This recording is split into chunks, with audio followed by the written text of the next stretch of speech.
The cabin wasn't a structure. It was a sanctuary. It was the last testament to a life lived in partnership, a three-dimensional scrapbook of the 40 years I had shared with my wife, Sarah. After she passed, the cavernous quiet of our city home became a mausoleum, each room echoing with her absence. The anemic sunlight filtering through the bay windows seemed to illuminate only dust motes and memories. I had spent my career on the federal bench, a life of adversarial combat, of parsing the letter of the law while weighing the immense, unwritten gravity of justice. After Sarah's long illness and the final, quiet verdict of her passing, I found I had no fight left in me. I took an early retirement, trading my black robes for flannel shirts, seeking not justice, but peace.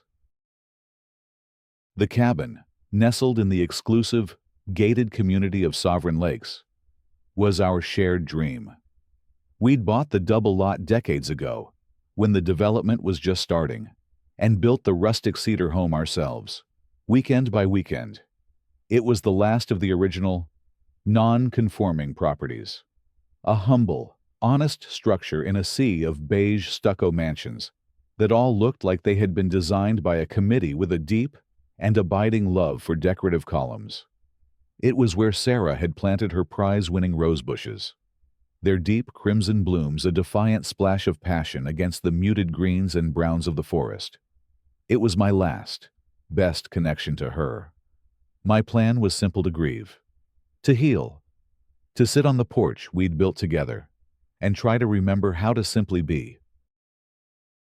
My tenure as a grieving, anonymous retiree lasted less than a single afternoon. I had just finished unloading the last box from my car when a golf cart, humming with the quiet, electric whir of affluence, pulled up to the edge of my lawn. The woman at the helm was immaculate, her silver hair cut in a sharp, geometric bob, her posture as rigid as the creases in her expensive linen trousers. Her smile was a bright, perfect, and utterly meaningless thing. "Mr. Fletcher, I presume," she said, her voice smooth and polished, but with the cold, hard gleam of river stones just beneath the surface. "I am Beatrice Thorne.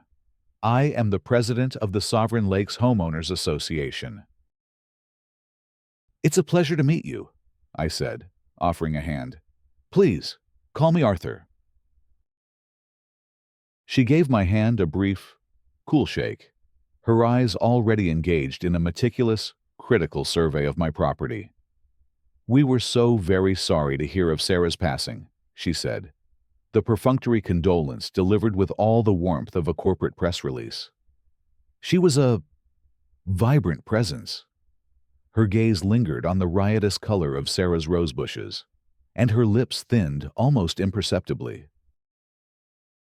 "Yes, she was," I said quietly. "Arthur," she continued, her tone shifting from feigned sympathy to brisk business.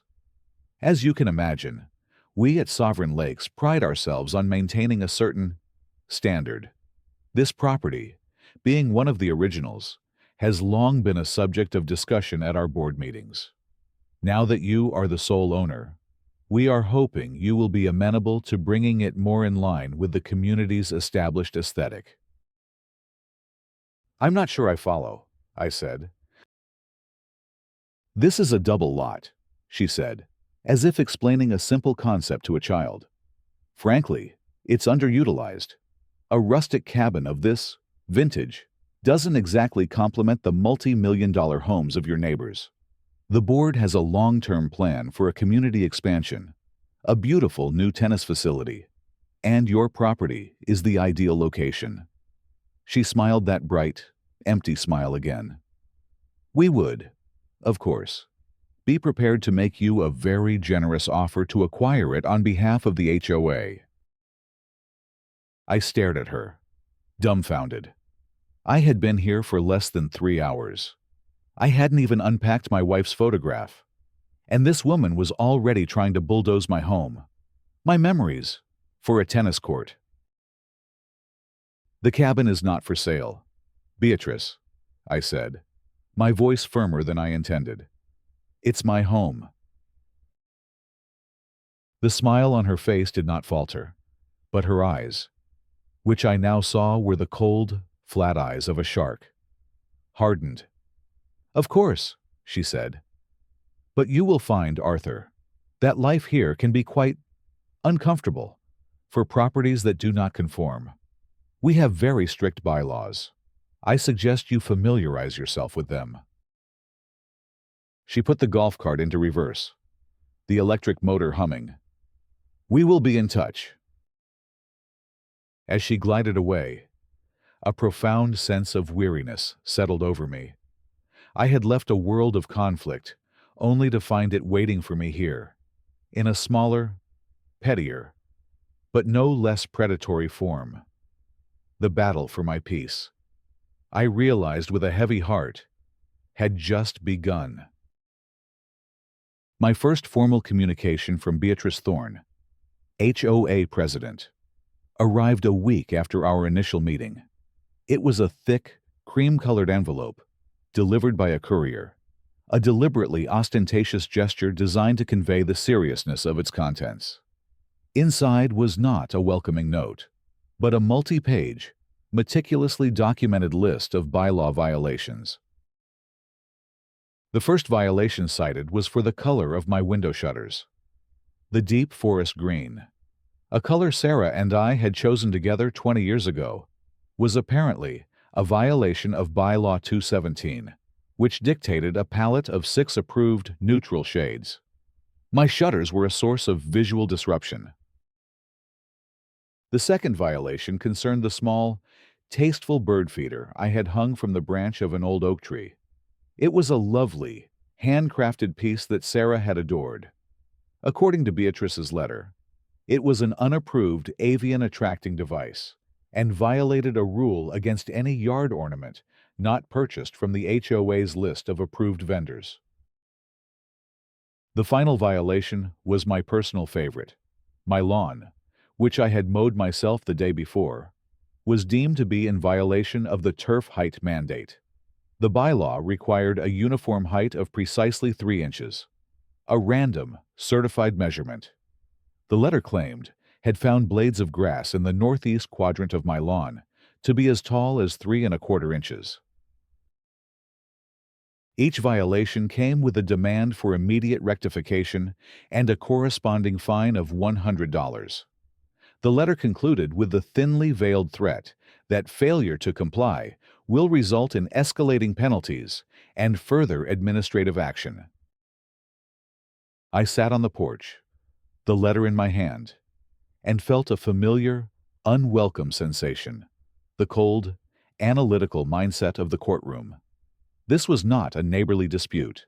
This was a legal filing, a carefully constructed opening salvo in a campaign of attrition. Each alleged violation was a probe, designed to test my defenses, to gauge my willingness to fight. My first call was to my old law clerk, Ben. He was a brilliant young man who now worked for a prestigious firm in the city. Ben, it's Arthur Fletcher. Judge. His voice was warm and filled with a respect that still made me uncomfortable. I was just telling one of the partners a story about your ruling in the federal water rights case. Are you enjoying your retirement? I'm just Arthur now, Ben, I reminded him. And my retirement is eventful. I find myself adjudicating a rather complex dispute over the legality of a squirrel-proof bird feeder. The arguments presented are surprisingly vehement. Ben chuckled. Sounds like you've met an HOA board. You could say that, I said. Listen, Ben, I need a small favor. I'm going to forward you a letter. I want your firm to handle all correspondence with this HOA. I want you to be polite, professional, and excruciatingly compliant. Pay the fines. Acknowledge the violations. Inform them that all issues will be rectified in accordance with the bylaws. I want to build a record of good faith compliance. Do not argue. Do not threaten. Just document. You're not going to fight them? Ben asked. a note of surprise in his voice. "Not yet," I said, my mind already working through the strategic implications. In law, as in war, you never engage the enemy on ground of their choosing. Right now, she controls the bylaws. That's her ground. So, we will cede it. We will give her no legitimate cause for complaint. We will let her believe she is winning. Following my instructions, Ben's firm sent a polite, formal response to the HOA. The fines were paid from a trust account I had set up. I spent the next weekend, a period of my life I still resent, painting my shutters a soul-crushing shade of greige. I took down Sarah's beloved bird feeder. I even bought a special lawnmower with a precise height adjustment to ensure my turf never again offended the delicate sensibilities of the Sovereign Lakes HOA. My meticulous compliance had the exact opposite effect of what a rational person might expect. Beatrice did not relent. She escalated. She saw my adherence to her rules not as a gesture of peace, but as a sign of weakness. She believed she was dealing with a tired, defeated old man who could be easily bullied into submission. She had established a beachhead, and now she was preparing for a full-scale invasion.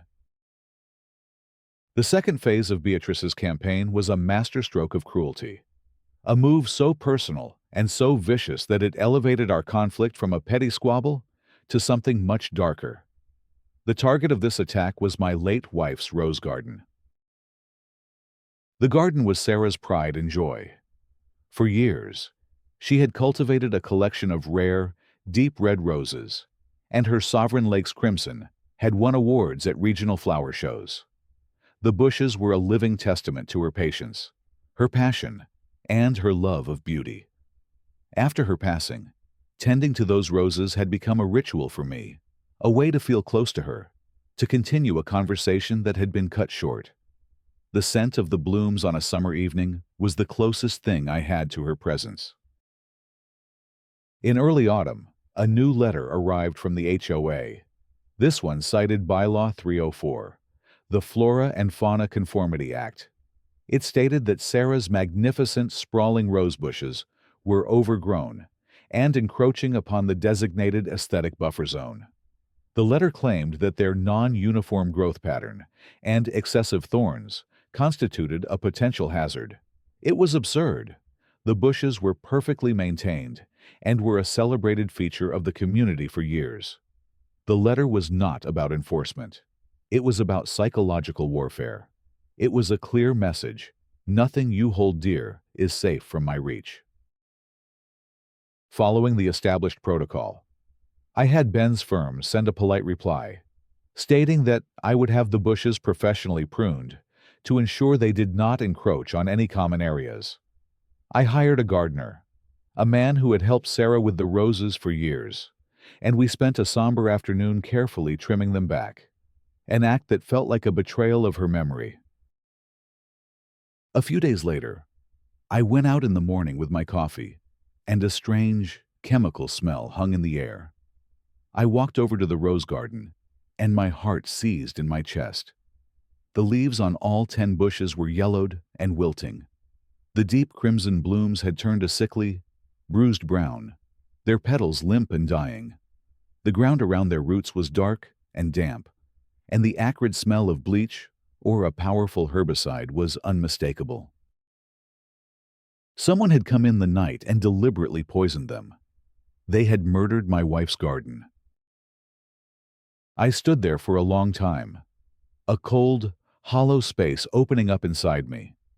This was not just property damage. This was a desecration. It was an act of such profound, calculated cruelty that it took my breath away. It was an attack on a memory, an attempt to erase the last living piece of my wife from the world. The rage, when it came, was not hot and explosive. It was a cold, quiet, and utterly clarifying fury. The part of me that had been willing to appease, to comply for the sake of a quiet life, died in that moment, right alongside Sarah's roses. The man who was left was not Arthur Fletcher, The grieving retiree. It was Judge Fletcher, the man who had presided over racketeering trials and murder cases. A man who understood the intricate anatomy of human malice better than most. I did not call the police. The act was perfectly deniable. There were no witnesses. Instead, I began to build my case. I put on a pair of gloves and, with the precision of a crime scene investigator, took a dozen soil samples from around the roots of the dead bushes. I placed them in sealed, labeled bags. I took over 100 high-resolution photographs of the damage from every conceivable angle, documenting the wilting patterns, the soil discoloration, the time of day. Then, I called Ben. My voice was calm, my tone clinical. "Ben," I said, "I have a new task for you.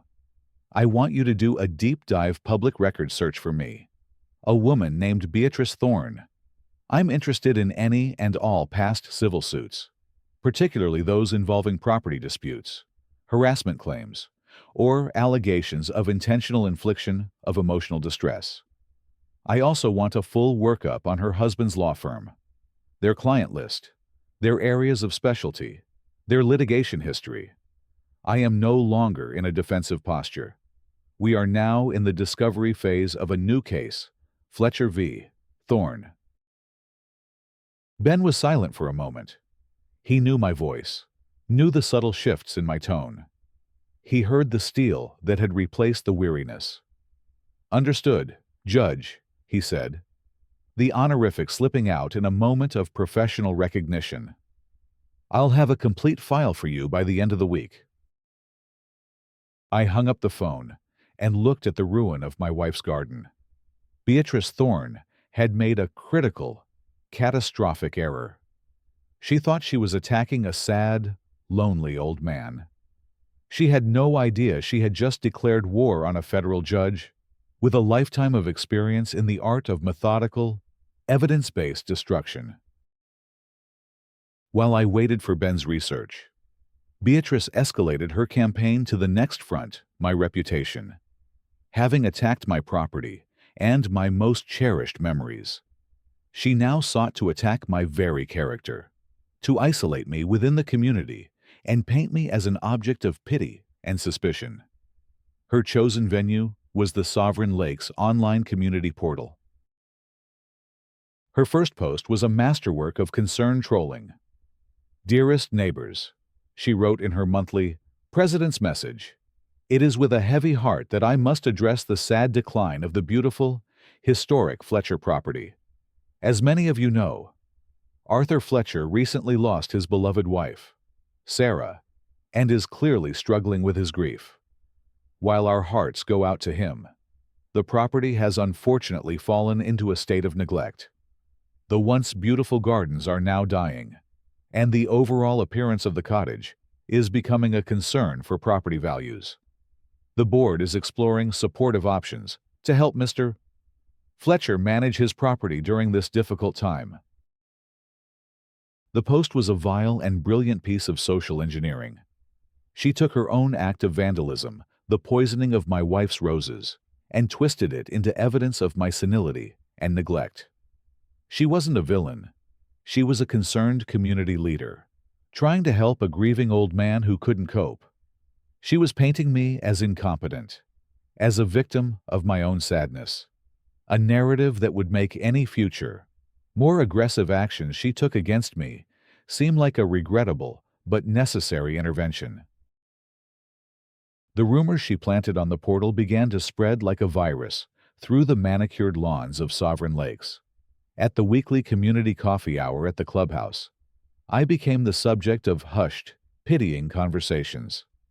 Neighbors who had once offered a polite nod now looked at me with a mixture of suspicion and condescending sympathy.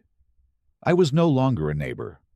I was a project, a problem to be managed. The isolation was profound. I had come to the cabin seeking solace, but I had found myself in a social panopticon, constantly watched and judged by people who had already accepted a false and demeaning narrative about my life. One afternoon, I was in my study, the room that had always been my private sanctuary. On the wall hung a large, framed photograph that had been a gift from my clerks upon my retirement. It was a picture of me on the day I was sworn in as a federal judge. I am standing with my right hand raised, my left hand on a Bible held by Sarah. Her face, in the photo, is a study in pride and love. Behind me are the flags, the seal of the court, all the solemn iconography of the institution to which I had dedicated my life. I looked at that photograph, at the man I had been, a man of power and authority, a man whose words could alter the course of people's lives. And then I looked out the window at the pristine, artificial community that was slowly and systematically trying to erase me. The irony was a physical weight. In my courtroom, I thought, slander is a tort with clear legal remedies. Here, it's just Tuesday gossip. I had spent a career enforcing the strict, unforgiving rules of evidence, ensuring that truth was established through a rigorous, adversarial process. Here, truth was whatever Beatrice Thorne decided it was, disseminated on a website and amplified by the whispers of her followers. Ben's report arrived a few days later in a securely encrypted file. It was thorough and illuminating. Beatrice Thorne had a history.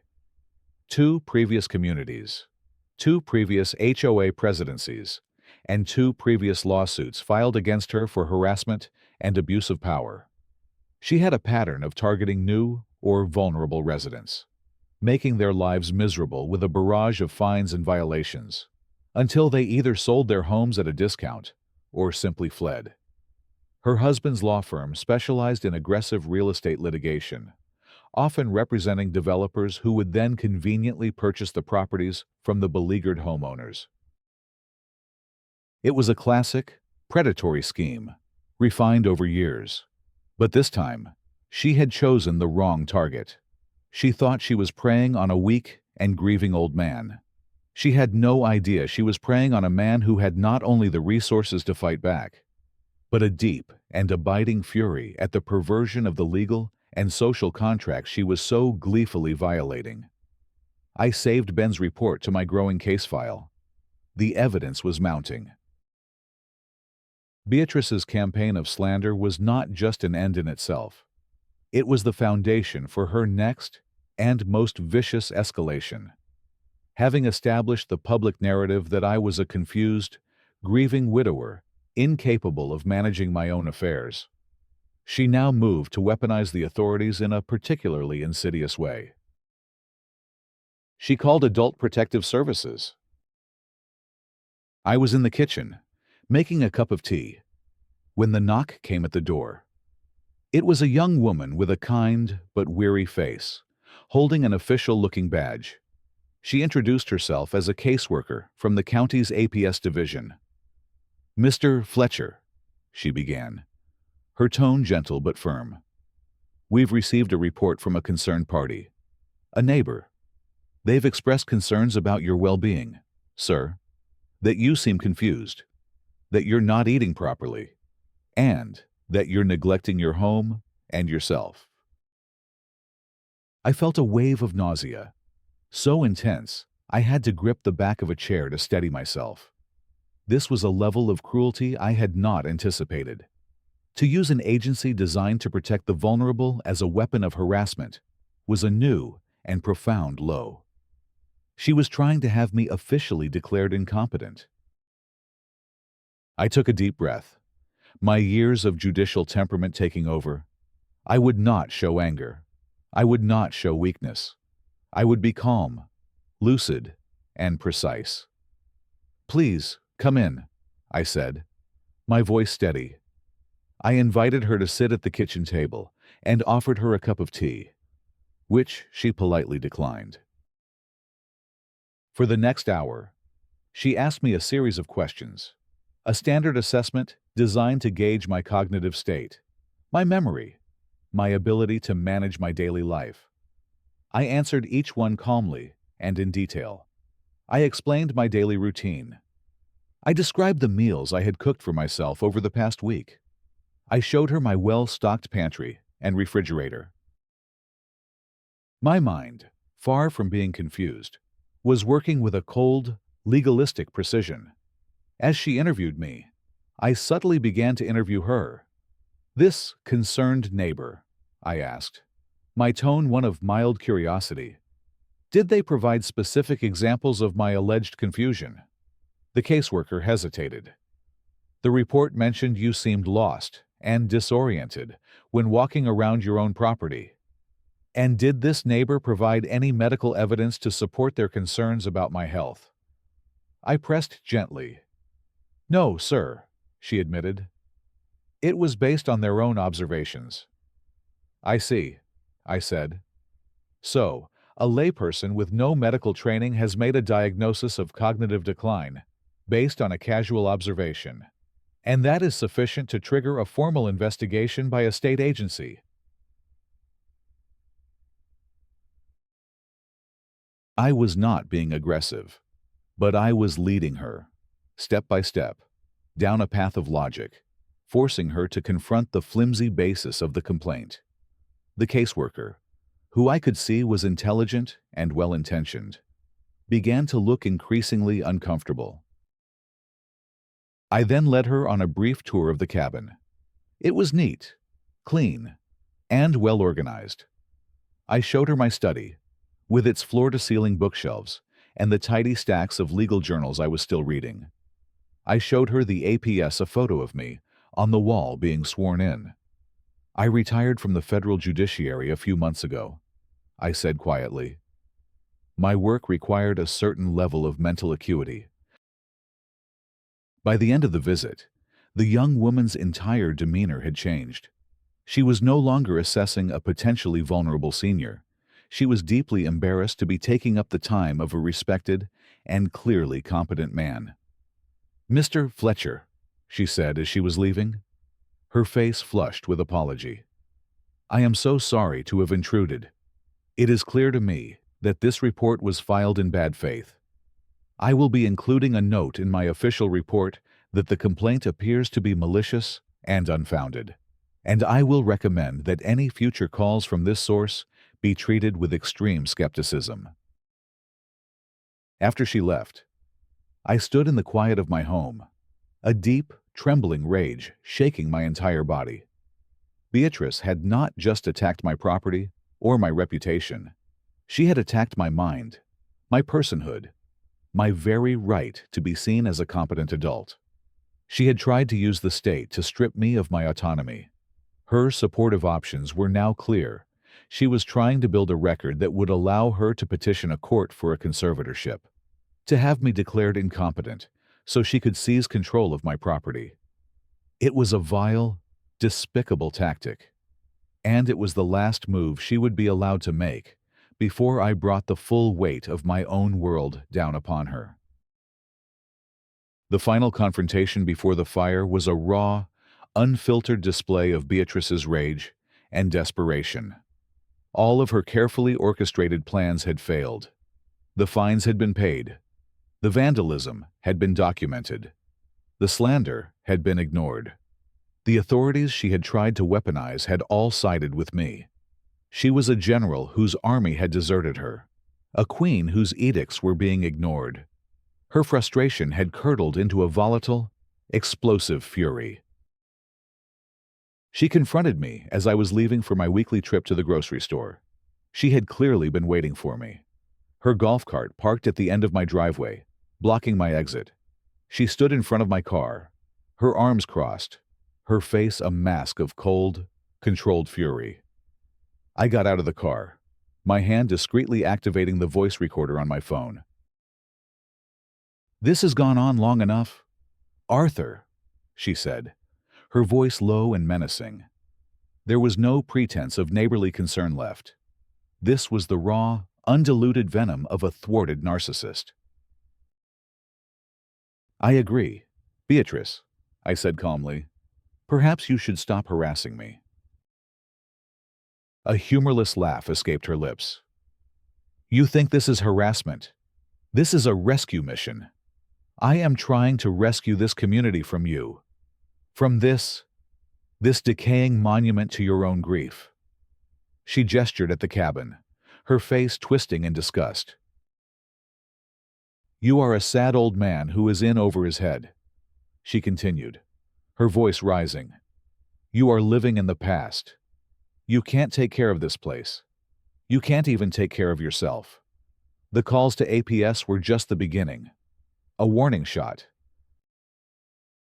She took a step closer, her eyes gleaming with a malicious fire. "If you refuse to sell this property to the HOA for a reasonable price, I will instruct the board to take the next logical step. We will petition the probate court for a conservatorship. We have your neighbors who are willing to testify that you are confused and unstable. We have a record of your neglect of this property. We will make the case that you are no longer competent to manage your own affairs. We will have the court appoint a conservator, someone from the board, perhaps even me, to manage your assets for you. And the first act of that conservator will be to approve the sale of this property to the HOA for the good of the community." It was the most vile, despicable threat I had ever heard. She was threatening to use the very laws designed to protect the vulnerable to strip me of my home, my autonomy, my rights as a citizen. She was threatening to have me legally declared a non-person. I looked at her, and for the first time, I let her see a glimpse of the man I used to be. The quiet, grieving retiree vanished, replaced by the cold, unyielding authority of a federal judge. "Beatrice," I said, my voice quiet, but carrying a weight that made her flinch. "What you have just described is a conspiracy to commit fraud upon the court. It is a malicious prosecution, and it is a felony. You have just confessed your intent to commit a serious crime to me, a retired officer of the court." I let that hang in the air for a moment. You are so blinded by your own greed and arrogance that you have no idea what you are doing. You have mistaken my grief for weakness. You have mistaken my patience for fear. You are wrong on all counts. This conversation is over. If you or any of your associates attempt to file any such petition, I will not only defeat it, I will countersue you into oblivion. I will come after your personal assets, your husband's law firm, and your position on every board you sit on. Do you understand me? The force of my words, the sudden and complete shift in my demeanor, clearly stunned her. She stared at me, her mouth slightly agape, the confident fury in her eyes flickering with a moment of uncertainty. But her narcissism was too strong. She could not accept that she had lost control. Her face twisted back into a mask of rage. "You don't scare me, you pathetic old man," she spat. "You will not win. I will not let you. I will get this property, one way or another." She stormed back to her golf cart and sped away, leaving me standing in my driveway, the recording of her threats safe in my pocket. I knew then that she was beyond reason, beyond the reach of legal threats. She had been pushed into a corner, and like a cornered animal, she was about to do something desperate, irrational, and destructive. I decided to spend the following night at my daughter's house in the city, 2 hours away. I needed a break, a single night away from the oppressive atmosphere of Sovereign Lakes. It was a decision that would save my life and seal Beatrice Thorne's fate.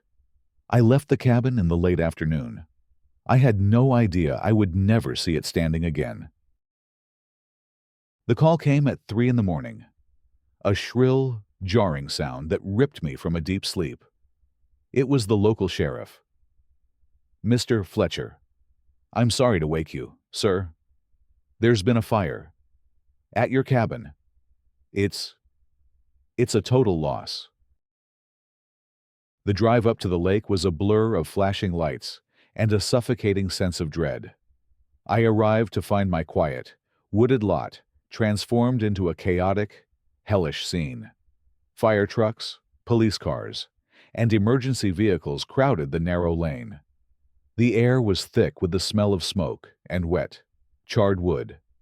Where my cabin had stood, where my life with Sarah was enshrined, there was now only a smoking, skeletal ruin, silhouetted against the pre-dawn sky.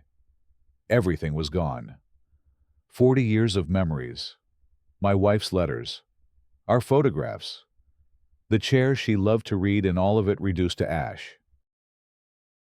I stood by the yellow police tape, a hollow, empty ache in my chest so profound it felt like a physical wound. The fire chief, a grim-faced man with soot on his cheeks, came over to speak to me. "It's arson, Mr. Fletcher," he said, his voice low. "No doubt about it. We found multiple points of origin and clear signs of an accelerant. Someone wanted this place gone." Just then, a sheriff's deputy approached us. He looked nervous. "Sir," he said to me, "I need you to come with me. We've had a caller, a witness. She's at the front gate. She's making some accusations." I followed the deputy through the flashing lights to the grand, imposing entrance of Sovereign Lakes. And there, standing under the bright security lights, wrapped in a blanket and giving a frantic, tearful statement to another officer, was Beatrice Thorne. She was playing the part of the hero, the concerned neighbor who had spotted the flames and called 911. She saw me approaching, and her expression of tearful concern curdled into one of sharp, vicious accusation. "There he is!" she shrieked, pointing a trembling finger at me. "That's him! I saw him! I saw him running away from the cabin just before it went up in flames. He did this. He set his own house on fire." I stopped dead in my tracks. The sheer, diabolical audacity of her lie was beyond anything I could have imagined. She had burned down my home, destroyed everything I had left of my wife. And now, she was trying to frame me for it. She was trying to turn me from the victim into the villain. The deputies looked from her hysterical performance to my calm, grief-stricken face, their expressions uncertain. In that moment, surrounded by the ashes of my life, Beatrice Thorne believed, with all her being, that she had finally, irrevocably, won.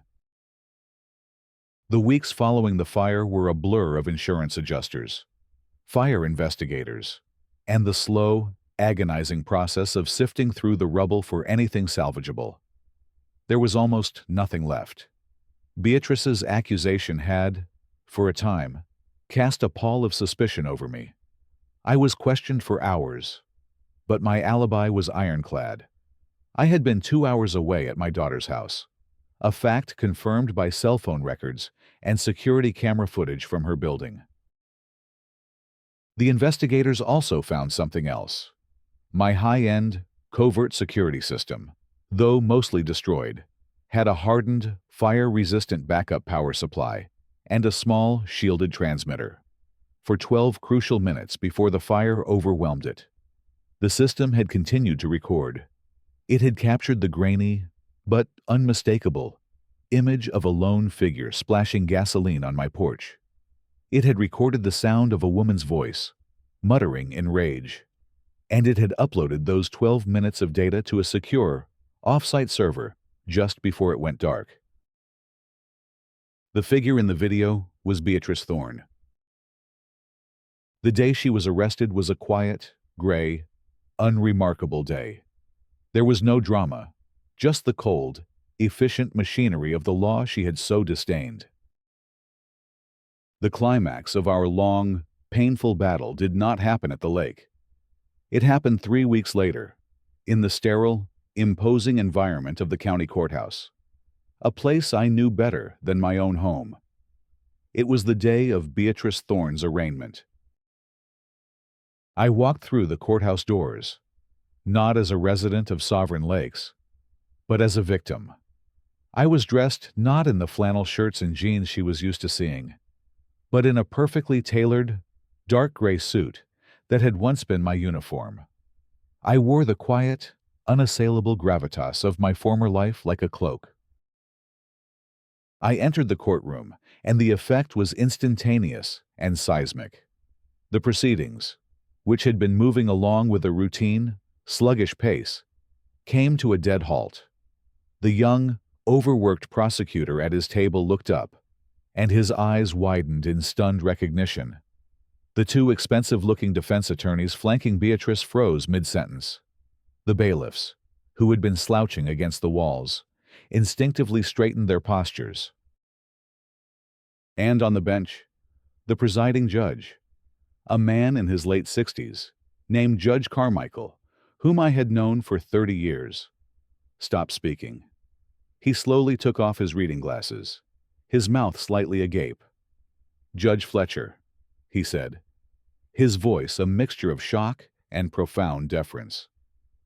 "Sir, we were not aware you would be in attendance."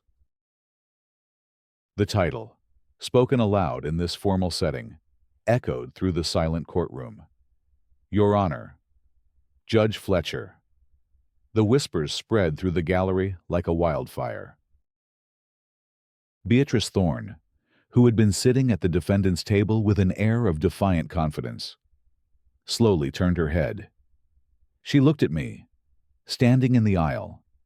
She saw the way the judge was looking at me, the way the lawyers were staring, the way the very atmosphere of the room had shifted, and in her eyes, for the very first time, I saw not anger, not arrogance, but pure, uncomprehending terror. The blood drained from her face. She finally understood. The sad, lonely old man she had been tormenting, the man whose life she had destroyed, was one of them. He was a pillar of the very system she now found herself trapped in. I did not speak. I did not approach the bench. I simply gave Judge Carmichael a slight, respectful nod and took a seat in the front row of the gallery, the designated place for the victim's family. My presence was a silent statement, a testament. I was not there to influence the proceedings. I did not have to. My reputation, my history, my very being in that room was enough. There would be no backroom deals, no procedural tricks, no quiet plea bargains for Beatrice Thorne. The full, unblinking attention of the justice system, a system I had once commanded, was now focused on her like a laser. The young prosecutor, now standing taller, his voice ringing with a newfound confidence, addressed the bench. "Your Honor," he said, "the state requests that the defendant be held without bail. She is a clear flight risk and a danger to the community. Furthermore," he added, glancing for a split second in my direction, "given the defendant's documented, systematic targeting of the victim, an elderly, grieving widower, we will be petitioning to add a hate crime enhancement to the primary charge of felony arson." Beatrice let out a small, strangled gasp. She looked at me, her eyes wide and pleading. There was no mercy in my face. I just gave her a cold, level stare, the impassive, impartial look of a judge who has heard all the evidence and has passed a final, irrevocable sentence. Her world, in that moment, was over. Beatrice Thorne was denied bail. The evidence against her was overwhelming, and with my presence looming over the case, her high-priced legal team found themselves with no room to maneuver. The legal community, a world I had inhabited for 4 decades, quietly closed ranks. No one wanted to be the lawyer who was seen to be defending a woman who had burned down the home of the legendary Judge Arthur Fletcher. She was convicted on all counts: felony arson, insurance fraud, and, thanks to the prosecutor's zealous pursuit of the charge, the hate crime enhancement for targeting a vulnerable senior. The sentence was severe, 15 years in a state prison. Justice, in the end, was not only blind, it was methodical and crushing. The Sovereign Lakes HOA was bankrupted by the subsequent civil suit I filed. My case was not about money. It was about accountability. The board's willful negligence and their role in enabling Beatrice's campaign of harassment made them liable. The judgment against them was enormous. The HOA was dissolved, its assets liquidated. The community was forced to reform under a new, sensible charter, with a board made up of decent people who understood that a community is built on respect, not restrictive covenants. A year later, a new house stood on my property. It was not a replica of the old cabin, but a beautiful, modern home designed by a brilliant young architect. A home that looked to the future, not the past. It was filled with light and open spaces. The walls were bare, waiting for new memories. I was on the new porch with my daughter, watching the sunset over the lake, in the front yard, where Sarah's rose garden had once stood. A dozen new, young rose bushes were just beginning to take root. Rebuilding a life, like rebuilding a home, starts from the ground up. "Are you happy, Dad?" my daughter asked, her hand resting on mine. I looked at the house, at the lake, at the new, vibrant crimson buds on the rose bushes. The grief for Sarah was still there, a quiet, gentle ache that I knew would always be a part of me. But it was no longer all-consuming. The rage and the conflict were gone, replaced by a quiet, hard-won peace. "Yes," I said, my voice clear and steady. "I am